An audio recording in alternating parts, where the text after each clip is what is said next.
On this week's 51%, we speak with Dr. Robert Waldinger, director of the Harvard Study of Adult Development, about how good relationships can help make a good life. It's really the warmth of the relationship that matters, and that having somebody who you feel will be there in times of need. We also chat about how to make connections if you're lacking those relationships, and WAMC's Sarah LaDuke speaks with singer-songwriter Olender about finding strength in vulnerability and writing about love. I'm Jessie King. It's all up next on 51%. I was standing around like one of those girls I had seen in a movie. The whole world was a movie back then. I had my sunglasses on, I wanted to be seen without seeing shy Lolita. I wasn't really in it, I didn't really get it. You're listening to 51%, a WAMC production dedicated to women's issues and experiences. Thanks for joining us. I'm Jessie King. Happy Valentine's Day, or almost Valentine's Day. I thought we'd take time today to celebrate love and relationships in all their forms, because, our loved ones play a big role in our health and happiness.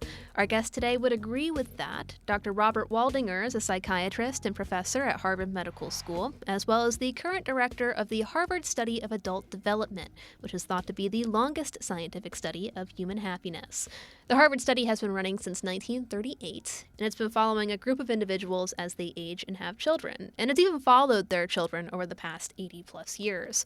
So researchers like Dr. Waldinger and his associate director, Marc Schulz, have conducted surveys with subjects, done blood work, ordered brain scans, all with the goal of finding out what is best for their development of what makes a good, healthy, happy life.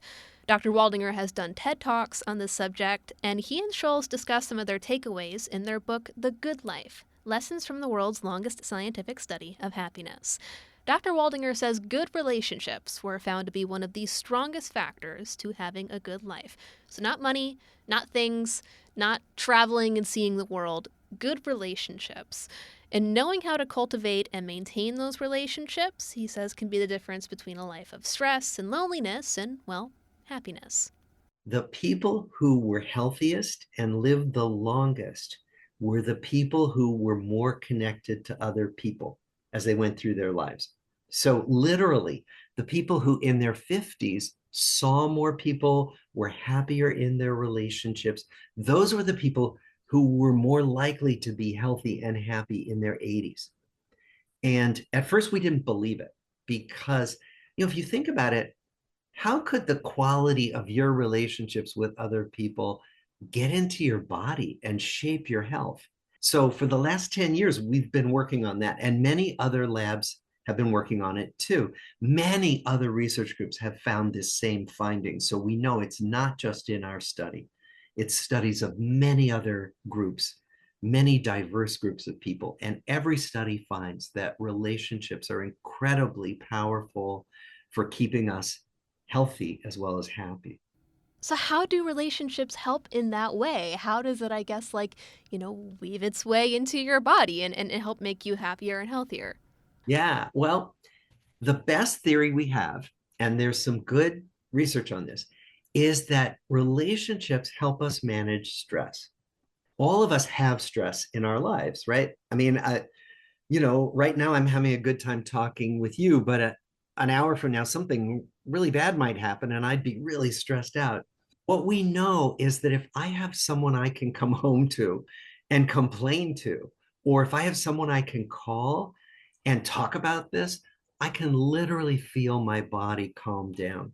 So what we think happens is that our bodies normally go into a kind of fight or flight stress response when we're stressed, and that's normal. But then we're meant to come back to baseline when the stress is removed. We think that the people who don't have good relationships and the people who are lonely don't have anybody to help them calm down. And so they stay in a low-level stress mode that includes increased circulating stress hormones, chronic inflammation. And we think that this breaks down your coronary arteries. It breaks down your joints and causes arthritis. It does all kinds of things to the body over time. And that's how stress breaks down the body. And that's how good relationships that relieve stress can protect us. Huh. That's really interesting. And I'm going to have to tell my partner the next time that I vent to him about my day that, I'm doing it for our own good. Does the kind of relationship matter here? Obviously we're airing this around Valentine's Day, so romantic relationships come to mind. But, if you're unlucky in love, does that put you at a disadvantage? Great question. No, it doesn't matter. So you don't have to be partnered. You certainly don't have to be married. None of that. If you have good, close friends, that's just as good. If you have a sibling who you're close to, a parent, it's really the warmth of the relationship that matters. And that having somebody who you feel will be there in times of need, that's what matters more than what their relationship is to you. So how do we nurture our relationships and keep them healthy? Absolutely. Well, we found when we studied these people over so many years was that the people who were best at this were active in keeping involved with other people. They practiced what we call in the book social fitness. And we actually talk in the book about how to do that, where they were in frequent touch with the people they wanted to make sure they stayed current with, right? So they would call on the phone. They would write letters back in the day when we used to write letters. Now it's texting and emailing, right? And calling on the phone, and getting together in real life, which is harder to do now. But what we found is that the people who were really good at this were the people who made it a priority. And that's hard sometimes because, we have busy lives. We take care of families, we work at jobs, we have so many things to do. But what we find is that you can combine being in contact with close people in your life with other things. Like you could call somebody every day during your commute or text them. You could plan to work out at the gym with somebody else, not by yourself. You could do things that make sure that you connect with other people without adding extra hours onto your day. How do you recommend going out and making new relationships? Because, trying to make friends as an adult is hard. Trying to go out and date is hard. If you don't already have these relationships to nurture, how can you better connect with people? Okay, yes. So remember what you did if you ever went to a new school. What was the advice you should do if you went to a new school and you didn't know people? Well, in my case, I think I actually did know one person there, so I kind of just clung to them. Did you join any clubs? Oh, yeah, I did do that. Same advice goes for us as adults. You don't have to join a club, but the best way, the easiest way to make new friends is to do things with other people. Do something you care about. It could be something you love to do, like, I don't know, gardening or playing soccer or whatever. It could be working for social justice because you care about that, right? But you do these things alongside other people who have the same interest. And if you show up week after week with those same people, you're going to start striking up conversations because you have this thing in common. Mm-hmm. And some of those people are more likely to become friends over time. So find something you love to do, something you care about, and do it alongside other people again and again.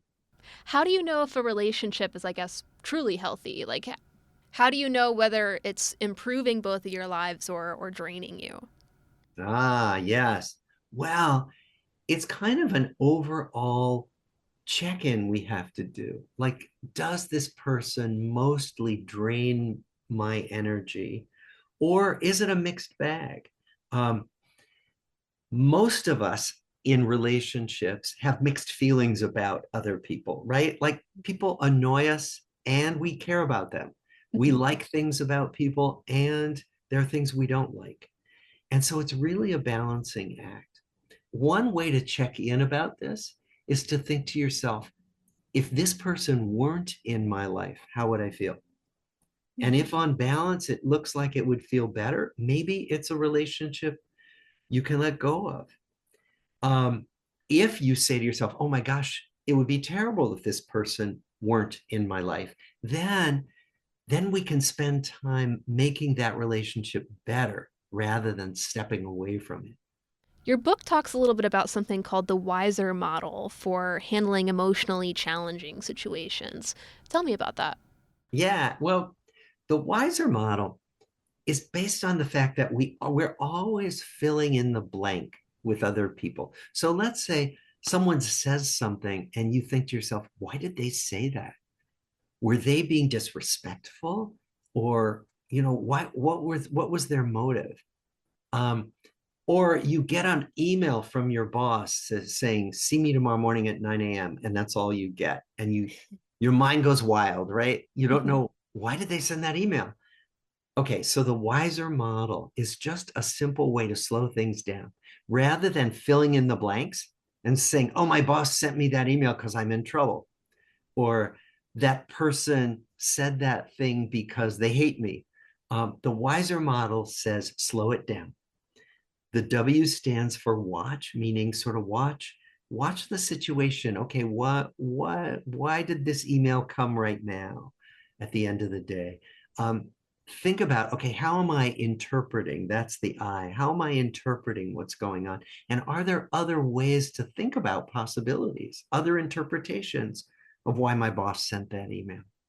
Then select your response. So how could I respond? Okay, I could ignore an email. I could send back an angry response, or I could do something different, right? So select your response, then engage. The E is engage, do whatever you're going to do.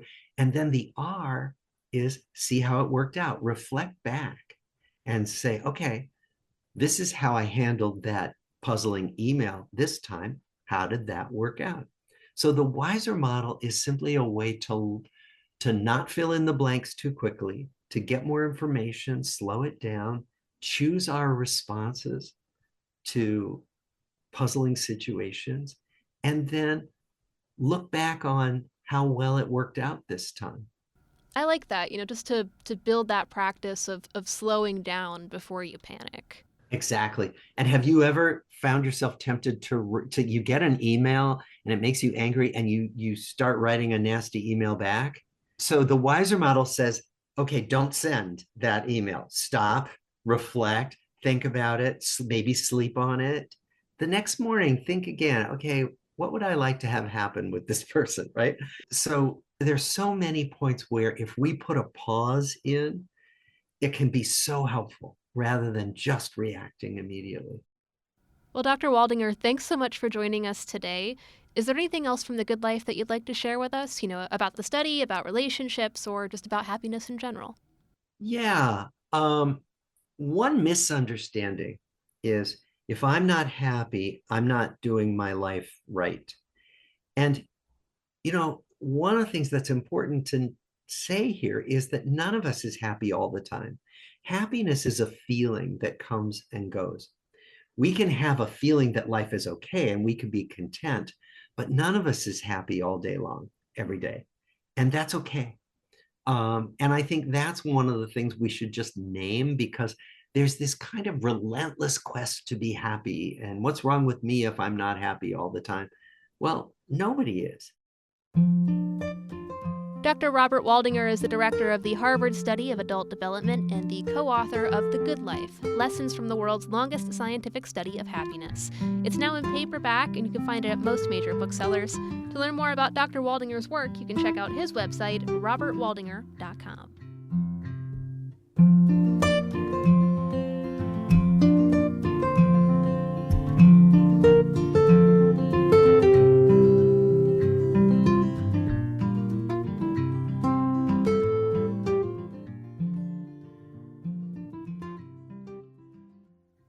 We bring you now an interview with singer-songwriter Al Olender. Olender, who calls Kingston, New York home, has a lot going on right now. For the past year, she's been touring with folk and rock acts like Shovels and Rope and Deer Tick. She's even filled in for Nico Case on a few shows with the New Pornographers. And for the past few years, Olender has been marking the time around Valentine's Day with a concert at Kingston's Old Dutch Church, which she calls Valentine's Day. Olender spoke with WAMC's Sarah LaDuke about why she does it, how she's worked to build her career, and why she's focusing on love songs as she works on her second album. We met last year before Valentine's Day was the first time we had you in. It was like electric, I would say, personally electric.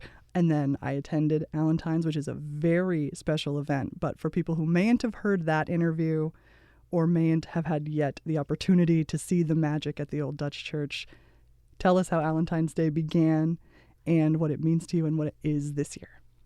I can't believe you came. It made me so happy that you were there. You know, winter is tough for me. I get the SADs pretty hard. Do you get the SADs, the winter SADs? I do. And I wanted to do 2 big shows in the Hudson Valley of my home in Kingston. I wanted to do a summer show where I flourish in my bikini. And then I wanted to do something in the winter that we could look forward to, that we could brighten up our deep, dark February. And we thought, oh, let's do a Valentine's Day show. And we all went, or an Valentine's Day show. Yep, that's good. And we thought, let's do it at the Old Dutch Church, intimate, beautiful. And I had no idea the magic that would happen by bringing this community of mine together to put on this beautiful labor of love. And it's a show. It's a spectacle even. You said it. I did. I did.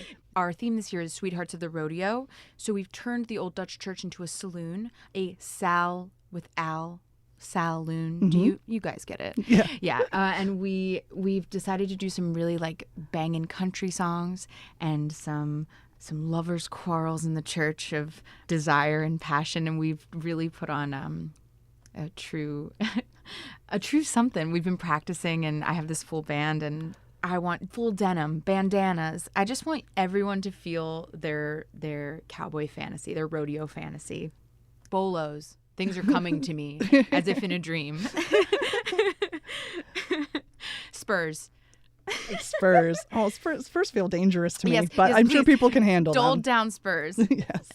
Al also has with us in studio here at WAMC her guitar, so we get to hear some music. Are you ready to play a song for me, my darling? I would love to play a song for you. Would you tell us about it first? Oh, yes, of course. Sarah guides me through radio. This song is called Minnesota Waltz. It's about staying warm in the cold. I wrote it thinking, how do I survive a winter? And it was on tour in all these cold places. So I thought I would give you, to go on theme, a waltz of sorts.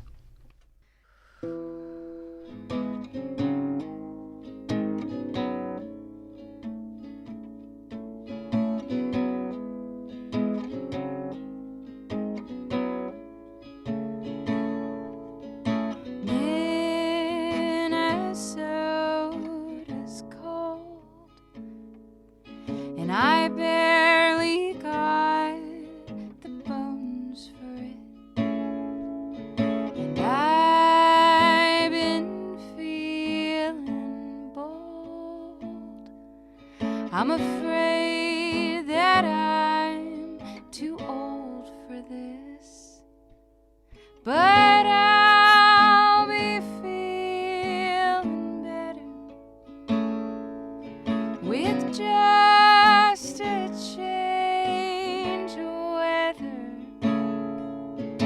Pull yourself together. Go on and call a friend when the sun she's up again.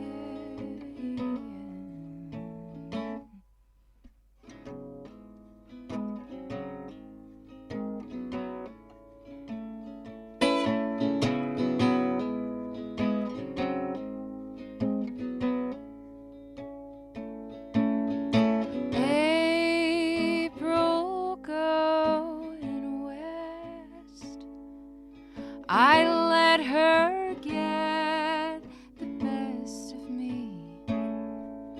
The road is like a test.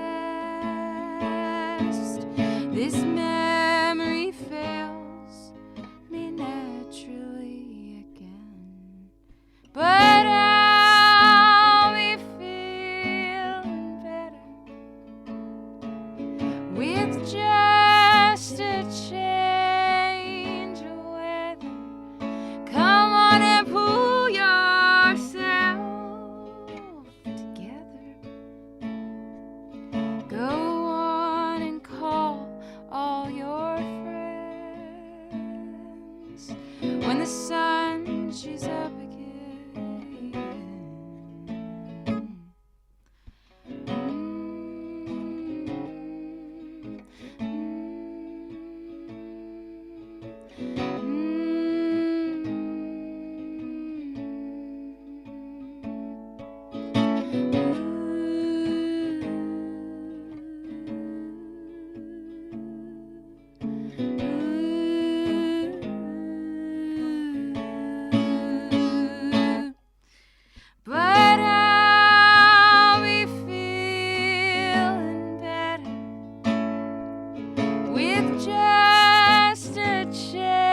she's up again. When the sun, she's up again. That is such a beautiful song. I love it. When you said you were going to play it today, I immediately started humming it, of course. Immediately, it made me feel so good. I was like, oh my goodness, how could you know any song of mine? How, Sarah I can't LaDuke? believe how often I have to tell you, Al, you're good. Sarah. And you got to own that, babes. You know what? I am good. I am good. You I are. feel it. No, You're touring all the time. I'm touring all the time. And what is it like? You've made, we were talking about the Instagram highlight you made of the looks for Valentine's Day, but there's another highlight, your Road Dog Diaries, where you give a very, very insightful and sweet look at what it's really like to be exhausted on the road all the time while bringing your art to the people. Do you like my little diaries I on do. the internet? Of course I do. Am I too old to do it? I have no idea. I'm older than dirt. I thought, okay, I just don't want anyone to bully me on the internet for making these little diaries, but they haven't yet, and I think they've been so nice to make, and I like showing folks that what it's like, to drive my Mazda many thousands of miles all year, and to be in many different places, and it's been so fun to just be like, here I am at the gas station. Here I am at the Holiday Inn, and here I am playing incredible shows with folks like Shovels and Rope, who took me on tour all last year, and it was the best thing in my life, really. You also played with Deer Tick last year, and you have a couple tours coming up. Mm-hmm. Can you tell us about the ones coming up? Just right after Valentine's Day, I'm going out with Raylan Baxter. So excited about that.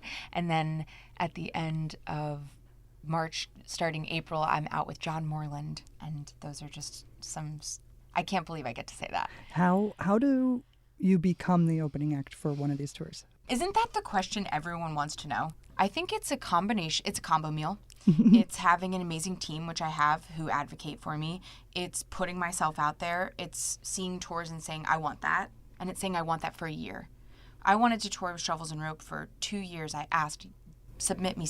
And you just keep going. And then one day, and this is much like with John Moreland, it's cosmic gumbo too, but it's a lot of work. It's a lot of work, and putting yourself out there and playing many shows and meeting people and being not perfect, but the best version of yourself whenever you are out there playing your songs, and hope someone sees it. But having a team really does help. My agent and my managers really, they're so good at, like, they send such pro emails, and my emails have all emojis in them and say XOXO Gossip Girl, and it's ridiculous. So I'm very, very lucky. And my mom is really supportive. She'll name the most famous person. Oh, of course. She'll name the most famous person, Sarah, and say, you should absolutely be opening for Taylor Swift. Like, you're right, Mom. And I'll have them send an email. You've been writing and recording new music? Tell me where you've been finding inspiration and what's happening right now. I have 8 songs of a new record finished. I'm writing so many new songs because have you ever been inspired by having such a big crush? Just like the inspiration of a crush and of having butterflies and of feeling these magic feelings. I just am writing so many songs, and my brain is fuzz, and I am melted. I'm a puddle. And I'm so excited for this sophomore record to come out, and I'm really trying to get it out to these nice people that are supporting me and asking for it, and I keep doing that answer like, yeah, June, but who knows, it could be June. It could be. It's my birthday month, so it's a little selfish, but yes, as soon as I'm finishing the last songs at the end of February, and I have a title, and I have the tracks, and I have all the things. And you're feeling good about it. You're happy with what you've created. I think I have. I wrote a lot about heartbreak again. I wrote a lot about where I live, and I wrote about all the people I love and all the friendships I've made. And I wrote things that you can sing along to in the shower, in your car. Since you are such a open, beating heart, is that ever hard? When the road is hard or the world is hard, how do you cope with tough things, Al? Tell us all how to do it. I'm going to tell you the secret is that, and this is actually the secret, is that for a long time in the music industry, I thought I needed no one. Maybe if I didn't let anybody love me, then I couldn't get hurt. But I realized that the only way that I can't get hurt is if I let people love me. So I really try when I sing songs, even though they're vulnerable and even though they're true and even though it scares me and I'm hurt and maybe I'm depressed that day and maybe I'm anxious, if somebody is in the audience and I look at them, I'm like, we are here together. So it's my favorite thing in the world, and it has saved my life. So that is beautiful. Thank you for entertaining the question. You instead asked of me such slapping it away. I could have, though, but I would never, because you ask such, you bring out a truth in me that feels very natural. That's very kind of you, and I'm really proud that you like me back. That's how I feel about it. You know what? Anyone listening, I hope they can feel it. It is electric again. It is, Sarah. You are so special. And yeah, I love talking to you. Kiss whoever you want and I'll be here. That was singer-songwriter Al Olender speaking with WAMC's Sarah LaDuke. You can find Al's music and tour dates on her website, alolender.com. Didn't mean to cry before the show. But when somebody's mean to me, I can't let it go. I want it all at once. When you look at me, I know that I'm enough. I feel like I'm catching up. I have always been the